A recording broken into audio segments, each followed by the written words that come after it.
வணக்கம் மக்களே. தமிழக வெற்றி கழகத்தின் சார்பாக அடுத்த நிகழ்வாக என்ன நடக்க போகுது பார்த்தீங்க அப்படின்னா, பொதுக்குழு கூட்டம் வந்து நடத்த போகிறாங்க. ஸோ அந்த பொதுக்குழு கூட்டம் வந்து பார்த்தீங்க அப்படின்னா நெக்ஸ்ட் வீக் வந்து மார்ச் 28ஆம் தேதி நடத்த போகிறாங்க. பொதுக்குழு கூட்டம் வந்து பிரம்மாண்டமாக எங்கே நடக்க போகுது பார்த்தீங்க அப்படின்னா, திருவான்மியூரில் உள்ள ராமச்சந்திரா கன்வென்ஷன் சென்டரில் வந்து நடக்க போகுது.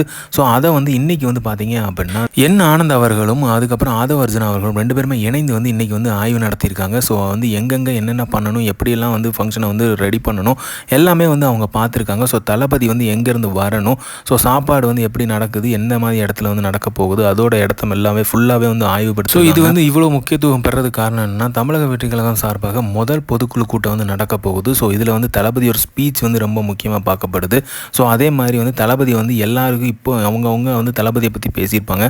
ஸோ அதுக்கு ஒரு தக்கான ரிப்ளை கொடுக்க போகிறாருங்கிறத வெயிட் பண்ணி பார்த்துட்டு இருக்கோம். இல்லை தளபதி வந்து என்ன முடிவு பண்ணியிருக்காரு, அதை இக்னோர் பண்ணிவிட்டு அப்படியே அதை கடந்து போகிறாரு, மக்களோட பிரச்சனையை தான் பேச போகிறாரு அப்படிங்கிறதையுங்கிறதை பொறுத்து இருந்து பார்ப்போம்.